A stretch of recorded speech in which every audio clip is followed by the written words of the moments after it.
Her true story from Missouri. My granddaughter said, "You embarrassed me at her wedding, so I took back the venue key." She cried over the cake. I watched from my car. "Don't speak at the reception. Your voice is too old-timey. Can you not wear that old thing to my wedding? You look poor, Grandma." My granddaughter's words cut through the curtain of the bridal suite like a knife. I stood frozen, my hand clutching the handkerchief her mother had embroidered years ago. It was delicate, white linen with tiny roses stitched in pink and green, a family heirloom that had passed through 3 generations. Now it trembled between my fingers. I did not speak. I did not move. My granddaughter, resplendent in her lace gown, spun away, brushing past her mother and the bridesmaids with a final flick of impatience.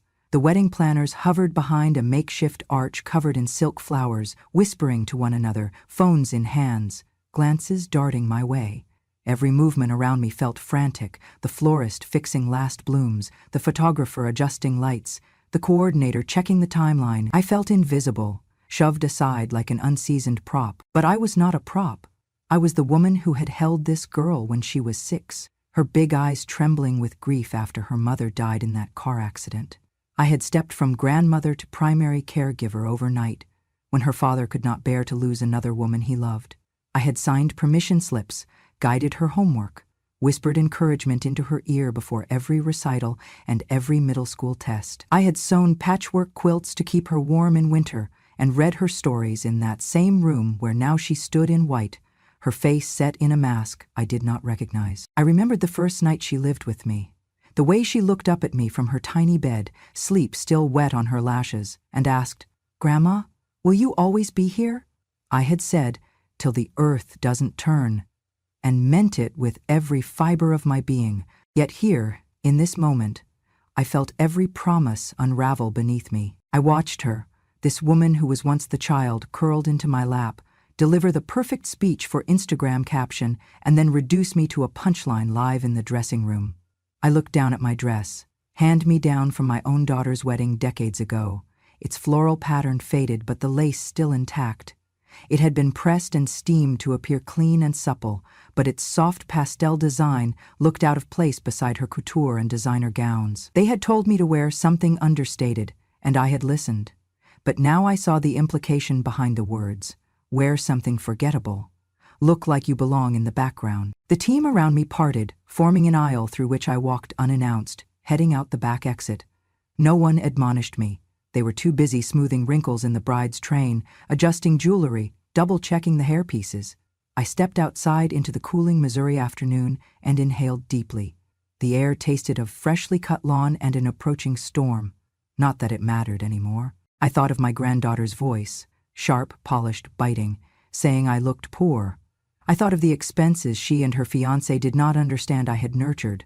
The venue, the cake, the music, the floral arch, the waitstaff and the linens.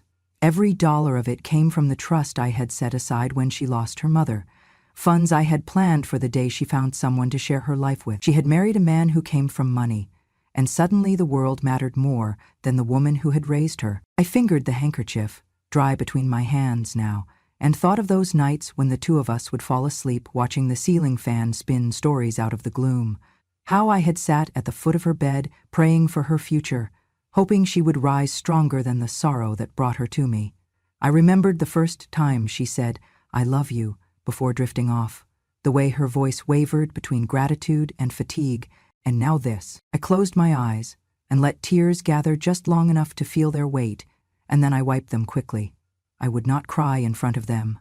I would not give her the satisfaction. I walked to the side of the venue, found the manager stepping between cocktails and guests arriving early. The arch outside the door framed the back of the building, leaves rustling in the soft wind. I tapped him on the shoulder. "May I have the venue key back?" I asked quietly. He looked me up and down, confusion flickering in his eyes. "Mrs. Thompson?" he said carefully. "I thought you were the grandmother of the bride. Everything is all set?" "I am," I said, "but it is no longer my event." I slipped the handkerchief into my purse and stood tall, even as my heart pounded. "Thank you very much." He hesitated, but I nodded. He handed over a small brass key, ornate, heavy like stone. I tucked it into my coat pocket and walked away, past closed doors, past voices on the verge of celebration, until the building swallowed me in its stone walls. Out in the parking lot I found my car, the familiar brown station wagon waiting for me like an old friend. I leaned on its hood and watched guests arrive, their laughter floating through the air. My granddaughter stepped into the light, escorted by her uncles, holding her father's arm. Her dress flowed around her, her veil catching the wind, her eyes distant. She looked radiant, but I saw the fear behind her smile, the uncertainty of a woman unsure if she had done this right. I got into my car, locked the door with deliberate care, and backed out slowly, giving her one last look. Her shoulders fell for a moment as the realization hit. I did not linger. I drove away before tears could begin their rehearsed journey down her cheeks. I did not speed. I did not fast forward. I drove straight to a diner on the outskirts of town, small and empty except for the coffee steam and the morning newspaper. I ordered a slice of cherry pie and tea, and I ate without hurry. The pie tasted like a second chance, sweet and unexpected after a long stretch of sacrifice. Sitting there, alone with the veneer of strangers around me, I felt the weight lift off my heart. I had come to her wedding to celebrate her joy, but she had made it clear she did not see me. I was not misplaced. I was dismissed. Let her think she could erase me. Let her believe that funding her dreams meant owning me, but I hold the key. And one day she will realize that I was never the guest. I was the foundation. I entered the reception room quietly, careful not to draw attention. The room was elegant. Crystal chandeliers, white-draped tables, floral centerpieces rising like silent monuments. Guests were seated, laughter filling the air, but I found my name on the assigned seating chart. The planner, leaning over to explain, said my seat was just a little out of the way, near the back, beside the restroom door. I managed a nod. I could live with a discreet spot, so long as I still had a seat. When I sat down, I realized I was last, literally, the final chair at the end of the row. Everyone else had a spot closer to the head table, the bridal party, the in-laws, even a few distant cousins I barely recognized. I caught a glimpse of them tossing silent glances in my direction, half apology, half amusement. Sinking lower into my chair, as if I might disappear into the carpet, I looked up at the dais. My granddaughter and new grandson-in-law were smiling and waving, but I felt disconnected, like the world had built a stage and forgotten to invite me to the spotlight. A young woman, smoothly dressed and perfectly coiffed, sat beside me. Someone I assumed was part of the catering staff. She carried a clipboard, wearing a professional smile, and every few minutes she made eye contact with the planners behind the scenes, relaying timing cues. I was broadcasting my own question. Why was I here, if they preferred not to hear me speak? The music began softly, and in that moment, I remembered all the ways I had shaped this gathering. My hands had poured money into every vendor's hand: the venue fee, the cake, the floral arch, the meals, the sound system, and yes, the microphone system too. I had been told I didn't have to worry about cost, that I should sit back. That should have felt like love. But sitting here, it felt like erasure. I remembered working 2 jobs to raise her, nights at the hospital, days cleaning homes. I recalled signing my wedding ring over for her school fees before my husband passed. I remembered every scholarship I fought for, every scholarship letter I celebrated, because I had given time and sacrifice to ensure she had opportunity to meet this man she loved, and yet now I had no voice. I finally realized why my seat was so far, why no playlist included my bumpkin stories. I leaned over and asked the attendant at my side, "Excuse me, who is speaking first?" She looked startled. "Your granddaughter is giving a speech after the cake cutting, ma'am." So that meant there would have been a mic saved for me, or at least a second mic. I looked to the planners beside the head table. They were busy, heads down on phones, fingers turning out the next cue. I searched for the mic stand that had been thoughtfully set up earlier. It was missing. Suddenly I understood my place in this celebration. Not only was I placed at the back of the line, I was erased from the program. Before I could process fully, the moment arrived. The head table stood, clinking glasses. My granddaughter's voice trembled as she began her speech, her eyes fixed forward. Guests quieted, anticipation glowing in the low lights. I held my applause, waiting for a cue to step forward, but none came. Then her voice cracked when she mentioned the people who had made it possible. She turned slowly, expecting to see me, and then looking for me. When she saw an empty seat behind, her throat closed and tears gathered. "No microphone," she whispered, or at least attempted to, but her gaze never turned to me. I realized she assumed I would not speak, so they did not prepare a mic. I swallowed hard, feeling every knot in the fabric of that beautiful dress lock into place as her groom took her hand and gently guided her away. I sat back, mouth dry, tears not yet welling. I thought of the nights she had clutched my hand before school, shaken with nerves. I thought about her mother, the first love of my life, taken too soon, and how I used my grief to raise this girl who now looked like a stranger. Someone behind me laughed, a patron of family wealth. I saw her eyebrows silently ask, "Isn't it quaint how she saved that seat for her?" I closed my eyes and recalled what had made me want this day to be perfect for her. The smile on her face when she discovered her first paycheck in my hand, the pride that lit her eyes when she walked across a stage I could no longer step onto. After the cake cutting, an announcement came. "Now we have a mother-daughter dance." I watched couples rise. I watched moms pulled to the floor, babies scooped from high chairs. I waited. No one came for me. I waited longer, and then I understood. My granddaughter had denied me the role, not explicitly, but quietly, sneakily, convincingly. I might not have accepted the mic earlier, but she didn't even leave me the chance. I steeled myself. Good. That would be remembered. I stared at a champagne flute, half empty, before sliding out of my chair. I felt the sticky feel of cake frosting under my literature fingers when I brushed them on my dress. I walked slowly across the room. No music followed me, no whispers trailed. Actually, there was a hush, a low, uncomfortable hush, maybe because someone knew they had crossed a line. I passed the head table, just behind the bridal party. My granddaughter glanced away, avoiding my gaze. I felt a pulse in my throat rising. I looked at her husband's polite expression, the nervous bride next to him. I think they thought I would ask for a second round of cake, or worse, remind them I existed. But I did not. I kept walking. I did not want theirs. And yet, I belonged to this day, as her grandmother, as a mother, as the rock beneath every step she would take today. I exited the back door, stepped onto warm concrete, and leaned into the evening air. I reached into my purse and retrieved the handkerchief her mother had embroidered. I touched the delicate fabric, feeling my grandmother's name stitched into its edge. Althea. She used to say the same prayer after every misfortune. "We shall stand again, stronger." I folded the cloth in my hand and pressed it to my heart. I reached the parking lot and paused beside my car. A shot of wind filled my ears. The evening sky turned pink, soft as hope. I watched as her guests continued to lift their glasses, laughing as the band started again. Most of them turned away before I walked past them, back into my life, the one I chose when I chose me. I settled into the driver's seat and closed my eyes for a moment. Then I started the car and drove away, lightly as someone with nothing pulling at her feet, but everything pulling her heart. I am the one who held her when the world stopped. I am the one who built this day for her, and I did not forget. But she did, and tonight, she would cry for a cake she did not fully appreciate, and tomorrow she will forever feel the echo of silence I left behind. And maybe that was the point. She did not want me to shine that day. She wanted me quiet, tucked into a corner like an afterthought. But I was not a decoration in her curated life. I was the reason she had one. That old dress did not embarrass me.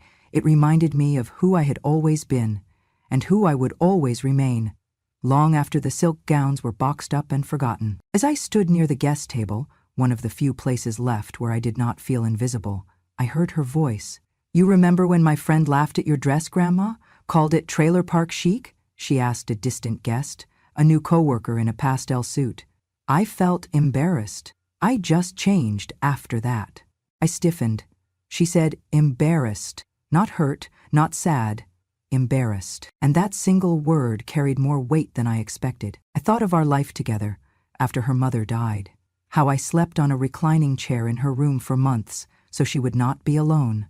I thought of how I sewed patches on her jeans after she grew out of them every winter. I thought of how she used to dig through dresser drawers looking for my scarves, pretending it was her own. Now she was apologizing for me. I watched her laugh, hand brushing her cheek, throwing her hair back, the way she had when she was 10 and first discovered a secret crush. But this time, her eyes did not light up toward me. They stayed guarded, practiced. She looked like someone who had rehearsed a speech about gratitude, but not a moment about her roots. In the next round of toasts, I heard her half mutter, "We're not like them anymore, Grandma.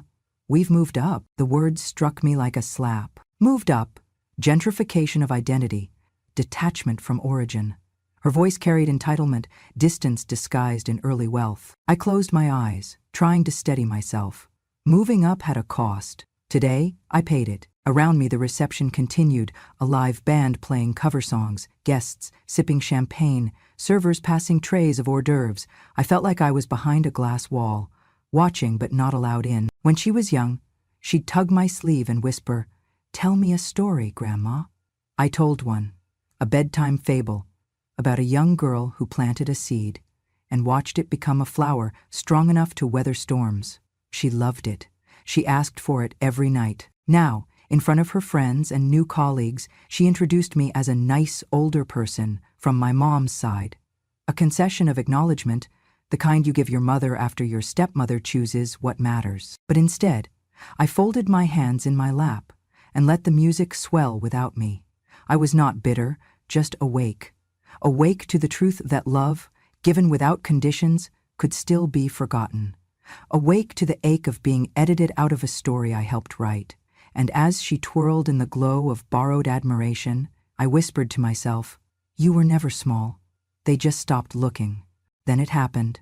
A distant aunt approached, took me by the elbow. "Sweetheart," she whispered, "they want you to join the family photo." She guided me toward the photo backdrop, where rows of smiling faces waited. I took a breath and stepped forward. They positioned me in the second row. I used half the proceeds to create a trust in my granddaughter's name for her future, her dreams, her wedding if she ever found someone kind enough. The other half I used to build a life of modest independence. I never told her the full story. I wanted the gift to feel free. But nothing should be given blindly, especially not your legacy. That night after the wedding, I stared at the trust account's dashboard on my laptop. Scheduled payments to vendors, final disbursement for honeymoon expenses, and at the bottom, a button labeled Hold Transfer. I hovered my mouse over it, remembering her words. "You look poor, Grandma," and I pressed click, not out of spite, but out of clarity. I had been invisible for too long. If silence is all I was offered, then silence I would give. But mine would echo where it mattered most, in the fine print, in the frozen funds, in the lessons that follow luxury denied. I closed the laptop, turned off the lamp, and crawled into bed. For the first time in years, I slept through the night. Because I remembered, I was never small. I was simply out of view. And now I had stepped back into the light. I divided the proceeds. A part went into savings for myself. The rest, half the value, went into a trust for my granddaughter. A wedding fund, I had promised her quietly. I had signed documents naming her as the beneficiary, but deliberately kept control over disbursements. To me, it felt like protection, a way to ensure that foundation for her future would not be taken for granted. I spread the documents on my desk, the trust ledger, my handwritten notes, the disbursement schedule. In bold, my name appeared as trustee. Her name was listed below. I realized I was still the key holder. A strange sensation rose in me, like discovering I carried someone else's heartbeat inside my own chest. I felt that if I wanted to, I could call tomorrow and say, "No funds today." Just like that, I could halt every charge, every payment, every expectation. I remembered the day I signed that trust. I sat in the financial advisor's office with trembling hands, holding the pen over the dotted line. She said, "This is a generous gift." I told her, "No, this is a promise." The advisor nodded and later walked me through tax implications, responsibility, legal precautions. I took notes. I asked questions. I needed to feel sure. Monday morning, I called her again. Her voice was kind, professional. "Good morning, Mrs. Thompson," she said. "How may I help you?" "I have a question," I said, trying to steady my voice. "Can I freeze the trust fund? Just for today?" There was a quiet pause. "Absolutely. You hold the key," she said. "Just submit a request, or I can put a hold on the account." My throat felt thick. "Yes, please. Do that. Understood, she replied. I will place a freeze. Funds will remain until you decide otherwise. I stood there, letting the weight lift from my chest, not in triumph, but in truth. I was not trying to ruin a wedding. I was reclaiming my place in the story. They wrote me out with whispers and wardrobe edits, but I remembered every page, every bedtime story, every ride to practice. I did not need applause or a toast in my honor. I just needed to stop funding my own erasure. As the confirmation screen faded, I whispered to no one in particular, "You cannot dishonor what you still depend on." And in that quiet, I finally felt whole. No alerts popped up, no email said, "You are about to delete everything" for wedding party members. It was quiet, clinical, and absolute. I closed the laptop. I placed the trust documents back in the envelope. I tucked them in the drawer again. That evening, the phone rang. My granddaughter's number flashed on the screen. I let it go to voicemail. There was no way I could help her now, not with words, not with speeches, not with perfumes or flowers or approval. She had separated herself from the love that raised her, and I wanted her to feel the emptiness she left behind. I remember the first speech she wrote in elementary school. "My grandma is beautiful and kind. She taught me how to bake cookies and how to stand tall." I printed it and framed it. It hung by her bedside until she left for college. I remember tucking it into her luggage, tears on the pages. That framed piece of paper is still in my house. It hangs above my fireplace, a reminder of who she was and who she still can be. But I also have the trust documents now, the key and the knowing. I have something I have never had before: choice. And choice is not petty or spiteful. It is strength. If she wants to reach me, she can. But I will speak to her on my terms. I lit a candle in the dining room, a soft lavender scent, her grandmother's favorite. I sat down. Tonight I will sleep in my quiet house. Tomorrow I will wake, knowing I belong here. I am the guardian of her future, not a guest in it. They said I was too old-timey. They said I looked poor. But while they chose image over substance, I chose to remember my own worth. The key is in my hands. The fund is in my name. The power of silence is my voice. So I remain unshaken. I sat in my car, parked just 50 yards from the entrance of the reception hall. Inside, the chandelier gleamed, the clock ticked toward the cake-cutting ceremony, and guests chatted in hushed excitement. But out here, in the gravel lot, I leaned against my door and sipped lukewarm coffee, listening to the distant hum of celebration I had paid for but was no longer part of. They came to me on the phone first. "Ma'am, we're terribly sorry to inform you the cake hasn't been paid for." The voice on the other end was apologetic but clipped. I held the phone loosely in my hand, window, mind drifting to the weeks I had called and asked, "Please make sure this goes through. We also cannot release the band," another voice added, the waitstaff shifting in the background. "And the venue is suspending food service because there was nothing left for me there. Not regret, not longing, not even a lesson. I had already learned it. And now, so would she." The silence of that halted celebration said everything words never could. It echoed through unpaid vendors and unanswered questions, through the toppled centerpiece and unopened favors, through the absence of the woman who had given her everything and asked for nothing but decency. They would rewrite the story, of course, blame technical errors, a last-minute cancellation, perhaps even me, the difficult grandma. That was fine. Let them rewrite it. I had my copy, the true one. I drove home with the window cracked, letting the wind tug softly at the loose hair around my face. The sun dipped behind Missouri trees, casting long shadows across the road. But inside me, something had broken free of shadow altogether. I had not crashed a wedding. I had simply withdrawn my blessing. And sometimes, that is louder than any toast. I pulled into my driveway, turned off the ignition, and sat in the fading light, the box of shortcake now empty beside me, the brass key resting in the cup holder. They had called me an embarrassment, but tonight I remembered what it feels like to hold the pen, and I had written the final scene. I thought of her tears inside the suite, but I did not soften, because those tears were hers to feel, not mine to erase. I finished the shortcake. I rolled down my window and let the night air wash over me, and I drove home without cake worries, without apology, without the need to be seen again. Nobody had the courage to call me. Maybe everyone was afraid I'd hang up. Maybe I'd hung up on them silently by walking away. But word traveled. My neighbor, Mrs. Callahan, knocked on my door the next morning. She stood well back on the porch, hat in hand and eyes serious. "I just had to tell you," she said quietly. "She was screaming your name when the lights went out. I heard it clear as day." It was enough. I nodded and thanked her, offered her a cup of tea, but she shook her head and left. I closed the door and leaned against it for a moment, fingertips pressed to my heart. Then I walked inside and put away my laptop. This time for good. I released my earrings, one delicate rose petal of silver, and slipped them into a small velvet box. I hung my wedding ring on the jewelry tree I keep near the mirror. Then I filled a small pot with water and vegetables, carrots, celery, a few potatoes, and simmered soup while ironed linens in the quiet. The countdown ended on the stove. A simple act, but a choice. I felt no regret, not for what I did, not for what I withheld. Instead, I felt light, free, like the air that enters a room after you open all the windows, letting go of stale energy. Around midday, my email chimed. From the event coordinator. "We are deeply sorry for the confusion regarding the trust fund and the sudden pause.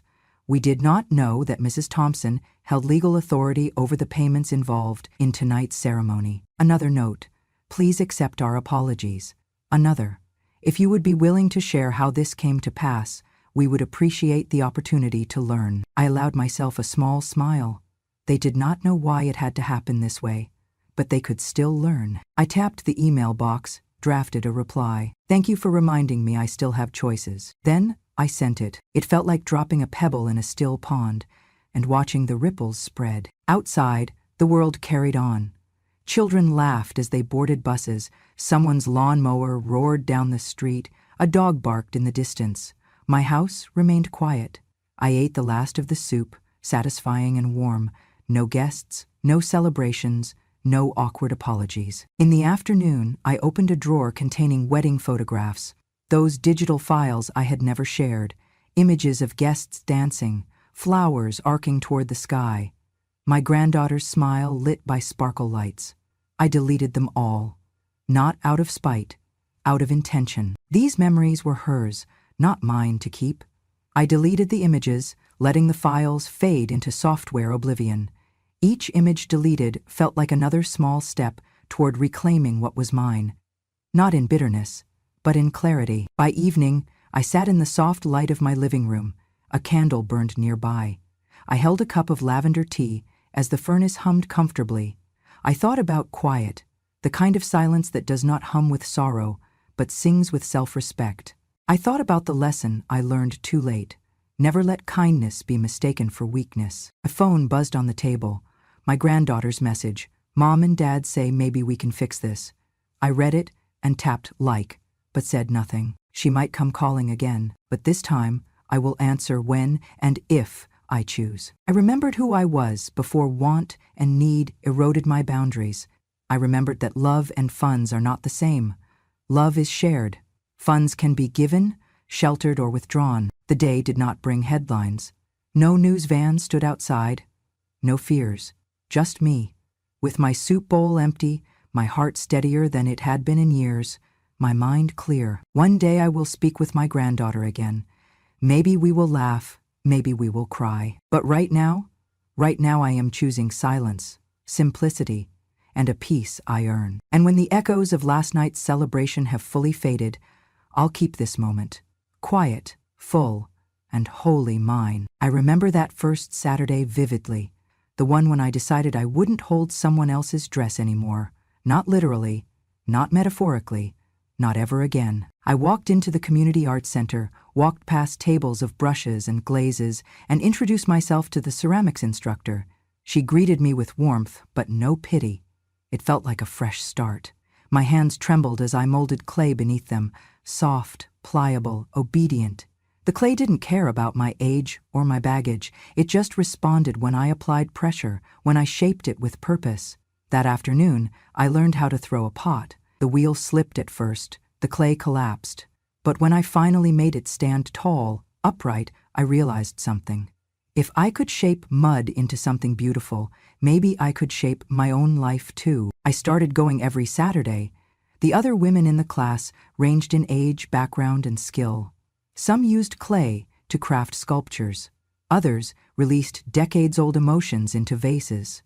I began shaping ritual bowls, the kind that hold soup or soul.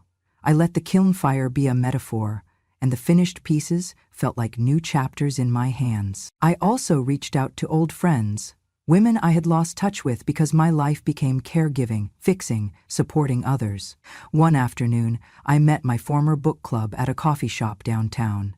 We sat on the patio, sipping lattes and reminiscing about books we once dissected. Life-changing lines, heated arguments over Hemingway's intent. I brought a couple of unfinished bowls to show them, and they cheered as if I'd written a novel. For the first time in a long time, I felt seen, not as mom or grandma or trustee of a trust fund, but as me. That evening, I returned home to my quiet house and sat down at my desk. I pulled out stationery I'd kept since my daughter's wedding and penned a letter, not to anyone else, but to myself 20 years ago. I imagined the version of me who just had a newborn, whose husband was working graveyard shifts in a factory, whose eyes were bright with hope, but weary already, thinking love demanded sacrifice above all else. In shaky script, I wrote, "Dear Laura, you deserved more than silence. You deserved respect. You deserved peace. You never should have lost sight of your own voice." I sealed and dated the envelope without intending to mail it. It was therapy. It was absolution. One afternoon, I opened a flyer at the senior center. Attend a workshop. Know your rights. Protect your assets. I signed up with trembling fingers. Turns out, they expected a retired accountant or lawyer. Imagine their surprise when a grandmother from rural Missouri walked in. I introduced myself and shared my story, how I created that trust fund, how I quietly saved for her daughter's wedding, how no one thought to thank me. They listened. Their eyes, their nods, that authority I held, legal, moral, transformed into something more. I taught them how to read deeds, how to identify power of attorney forms, how to keep copies of mortgages and wills in safety deposit boxes. One woman cried when I told her, "Your son does not have the right to refinance your home without your signature." Another closed her eyes with relief after shredding that joint credit card her granddaughter kept maxed out. Some of the ladies called me after the workshop. "Do you hate your granddaughter now?" one asked, voice full of worry, as if they believed I had become cruel overnight. I did not hesitate. I laughed gently and said, "No, I just chose peace over being tolerated, because hatred is heavy. I had borne enough burdens in my lifetime." That Christmas, with no wedding in sight and no drama, I hosted a small dinner at my home. I cooked roast chicken, mashed potatoes, gravy from scratch, green beans, and a simple chocolate cake. The women from my old book club came, along with a few participants from the legal workshop. My table was lively. Laughter, uplifting stories, real connection. Someone looked at me across the table and said, "Laura, I don't know how you do it. You lost so much, but look at you now." I responded, quietly, "I'm just living, and living is the only thing I felt I had left to do." I walked away from caregiving as my sole identity that night, and I embraced being whole again. I found a new rhythm. My weekdays began with a walk along the river, slow, intentional steps as the sunrise wrote gold across the water. I journaled there, perfecting my handwriting on blank pages, thinking of that graduation speech I never gave, the milestone memories I missed while saving everyone else's. On Fridays, I taught a mini legal circle at the library. Local women filled the chairs. Grandmothers, widows, mothers of special needs kids, hungry for knowledge. I lit up discussing estate planning forms, guardianship, and how to file photocopies with bank managers. One week, a young woman said, "You're like that grandma in the movies who trains a community." I smiled and thought of another line I'd kept in my mind, "Grandma with the last laugh." By spring, I sold the antique jewelry box on my dresser, my only bargaining chip I'd hesitated to part with, and used the proceeds to refurbish the art studio. New clay, new glazes, new kiln pads. When the studio announced it on their social media, they posted a photo of me at the wheel, clay spinning beneath my calloused fingers. The comments flooded in, inspiring, warrior, beautiful soul. At night, I sit by the window and knit or work on a vase. I still think of my granddaughter sometimes. I wonder if she ever thinks of me. Maybe not. Maybe this is what being loved unconditionally looks like a flame you shield from wind until it fades. But I am no longer the one holding up a roll. I am no longer the one wiping tears or stitching dresses. I finished my shift, and I left the stage. My Thursday nights are the best now. My classmates from ceramics and I eat pizza, talk about our clay fails, our aspirations. We cheer each other's tiny triumphs, a well-balanced bowl, a glaze that doesn't crack, a story we share.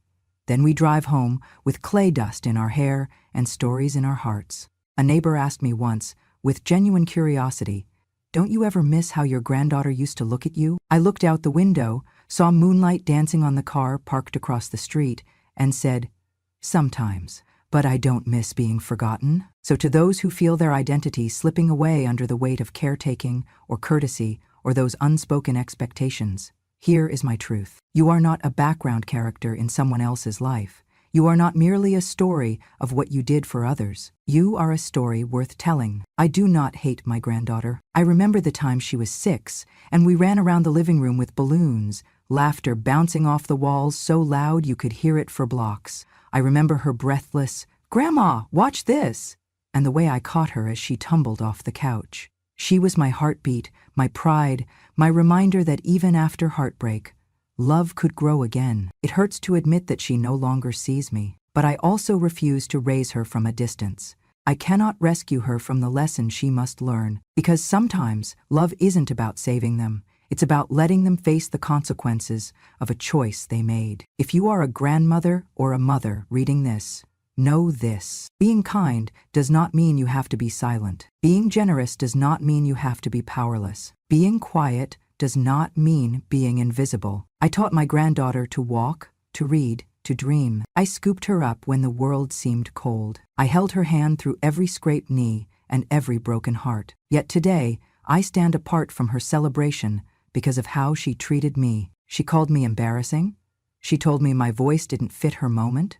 She told me I looked poor. My heart breaks for the little girl who once hid in my coat and whispered, "Just a little more love." But my heart does not break for the woman who thought money gave her the right to silence me. I hold no bitterness against her, just sadness that she forgot where home came from. So here is my message to every child whose roots they choose to ignore. Do not forget the hands that built your foundation. Do not erase the ones who carried memories you now take for granted. Do not assume that because your world has changed, she no longer belongs. Because some memories you cannot remake, some foundations you cannot rebuild. To the women out there whose grandchildren stepped away from respect, hold fast to your worth. Speak your voice, even without applause. Protect your dignity, even if you are only protecting a reflection of who you once were. Teach her by example that no one can erase the past without losing part of themselves, because every gift you gave was not an investment. It was an offering of heart, and every time she rejects you, she rejects a piece of her own story. I once said I would stop holding up her dress so she could walk the aisle. Now I say I will hold up my head and walk away. I will not be a shadow at the edge of her memories. I will not be the grandmother who fades in silence. Because I am worth more than that. I am the woman who built the garden where she grew, the arms that comforted her when life hurt, the voice that whispered courage when the world seemed big. She may forget, but I will remember. And one day, maybe not today, she will remember too, when she cannot cut a cake with money she never earned, or buy a moment better than the one that came from grace. On that day, I hope she realizes that what she called embarrassing was never what made me small. What made me invisible was her choice not to see me. But tonight, I choose to be seen by those who matter. Friends, neighbors, women who stood beside me when I needed it most. I choose to be seen by the woman I used to be, and the woman I choose to be now. I was once erased from a celebration. Now I hold the key and pride in the silence she left behind. My granddaughter called me embarrassing, but today I hold the key, and she's still crying over a cake that never got served. Thank you for listening. If you saw yourself in my story, even just for a moment, then know this. You are not alone. There are thousands of us out there, women who held families together with bare hands and soft hearts, women who were called too much and not enough in the same breath. But not anymore. At Grandma, True Stories, we speak the truths that were once whispered in the kitchen or buried in silence. We remember everything they hoped we'd forget, and we tell it, not for revenge, but for reckoning. If this story stirred something in you, if you believe wisdom should be heard, not hidden, subscribe to Grandma True Stories, because our voices are not too old, they are just on time. And remember, when a grandma speaks, the world finally listens.